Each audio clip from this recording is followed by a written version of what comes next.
قوم سمود پر کون سا عذاب آیا تھا؟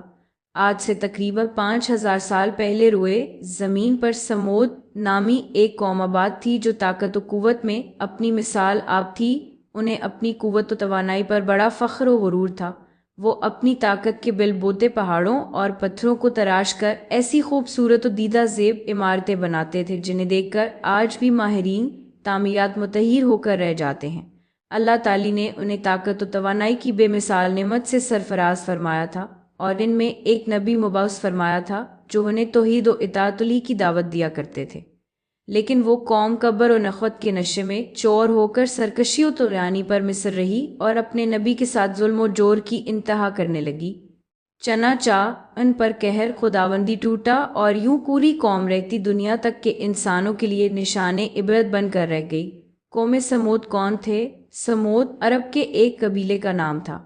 اس قبیلے کے افراد سمود بن رام بن سام بن نوح علیہ السلام کی اولاد تھے۔ اس کے علاوہ ان کے آبا و اجداد کے متعلق مختلف اقوال ہیں۔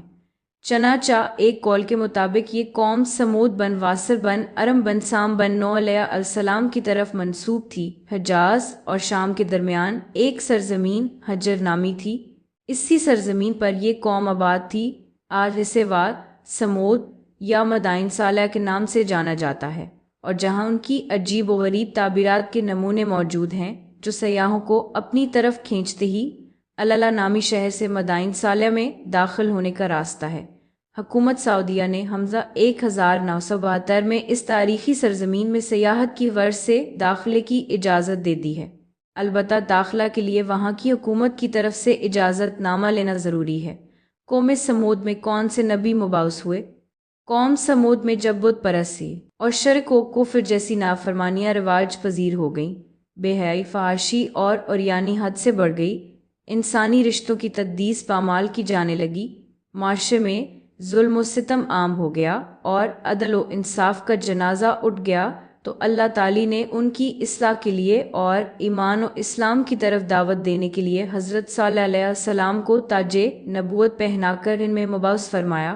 حضرت صالح علیہ السلام نے انہیں اللہ تعالی کی نعمتیں یاد دلائیں اور انہیں توحید و اسلام کی طرف بلایا، کفر و شرک اور بت پرستی کی قباحت بیان کی، قوم عاد کے انجام کو یاد دلا کر انہیں عذاب الی سے خبردار کیا۔ لیکن ان کو تا نصیبوں کے کانوں پر جو تک نہ رینگی، وہ طاقت کے نشے میں اس قدر مخمور تھے کہ حضرت صالح کی دعوت پر لبیک کہنے کی بجائے ان کی رسالت کی تکذیب اور ان کا تمسخر کرنے لگے۔ ان کی جرأت سرکشی اس قدر بڑی کہ وہ عذاب کے مطالبات تک کرنے لگے کہ جس عذاب سے آپ ہمیں ڈراتے ہیں وہ لے آئیے۔ اسے بھی پڑھے بت پرستی کی ابتدا کیسے ہوئی، اونٹنی کا معجزہ اور قوم کی سرکشی۔ ایک دفعہ قوم سمود کے سردار جندہ بن عمرو نے حضرت صالح علیہ السلام سے عرض کیا کہ اگر آپ حق پر ہیں تو پہاڑ سے ان صفات کی 10 ماہ کی حاملہ اونٹنی ظاہر کر کے دکھائیے۔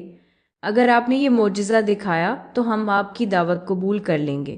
حضرت صالح علیہ السلام نے ان سے ایمان لانے کا پختہ عہد لیا اور اللہ تعالی سے دعا کی۔ یہ کائک پہاڑ کا ایک چٹان شک ہوا اور اسے ان کے مطالبہ کردہ صفات کے عین موافق اونٹنی نمودار ہوئی۔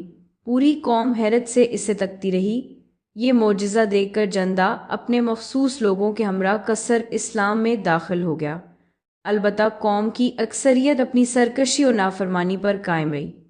ابن کثیر حضرت صالح علیہ اپنی قوم سے کہا کہ دیکھو یہ اللہ کی اونٹنی ہے، لہٰذا تم اسے تنگ نہ کرو اور اسے اس کے حال پر چھوڑ دو، اسے بری نیت سے ہاتھ نہ لگاؤ اور نہ مارو اور ہم کو اور نہ ہی اس کو قتل کرنا، ورنہ اللہ کا سخت عذاب تمہیں پکڑ لے گا۔ چنانچہ اونٹنی اپنے بچے کے ساتھ باغوں اور ہریالیوں میں چرتی رہتی تھی اور خوب دودھ دیتی تھی۔ قبیلے کے سبھی افراد سیراب ہو جاتے تھے لیکن دودھ کم نہ ہوتا تھا۔ اونٹنی چونکہ خوب فربت ہی کہا جاتا ہے، اس کا سینہ صرف 60 گز کا تھا، بائیں وجہ پانی بھی خوب پیتی کی حتی کہ ایک دفعہ میں تالاب یا کنویں کا سارا پانی پی جاتی تھی۔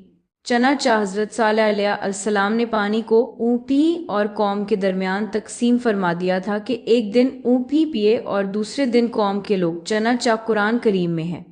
ترجمہ فرمایا یہ ناکہ ہے، ایک دن اس کے پینے کی باری ہے اور ایک متعین دن تم لوگوں کی اونٹنی کا قتل کیسے ہوا؟ چونکہ اونپی کے معجزے کا قوم نے اپنی آنکھوں سے مشاہدہ کیا تھا، بائیں وجہ وہ اگرچہ مومن نہیں ہوئے، تاہم اونپی کی کچھ عزت و تکریم ضرور کرتے تھے۔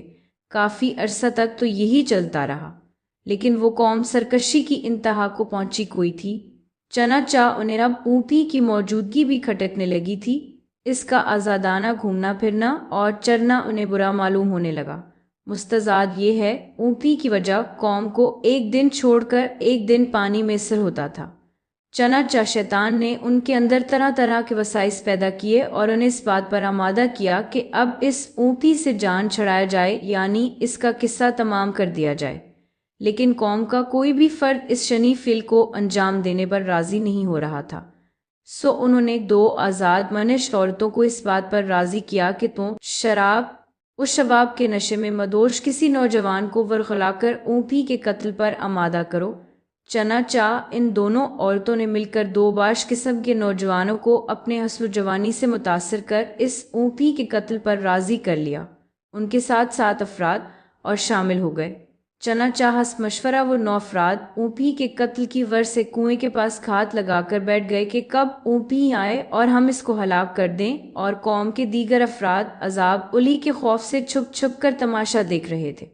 چنانچہ جب اونپی کنویں پر پانی پینے کی غرض سے آئی تو مستہ نامی ظالم نے تیر کا وار کیا جو اس کی پنڈلی میں لگا اور خون کا چشمہ جاری ہو گیا۔ اونپی کے زخم کو دیکھ کر باقی افراد میں دہشت پیدا ہوئی اور خوف کے مارے پیچھے ہٹنے لگے۔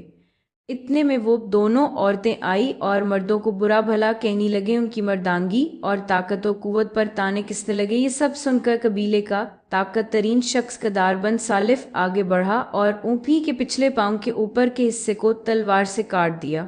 اونپی زخم کی تاب نہ لا کر زمین پر گر گئی۔ ادھر سے ظالموں نے زخم خوردہ اونپی پر تیروں اور نیزوں کی برسات کر دی اور یوں اونپی کو انہوں نے ہلاک کر دیا۔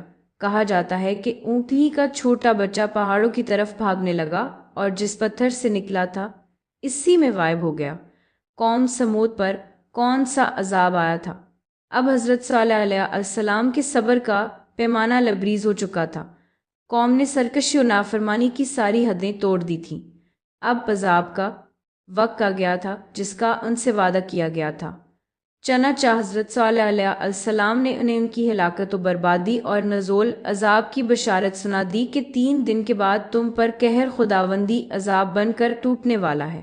عذاب کا مرحلہ پہلے دن سے ہی شروع ہو جائے گا۔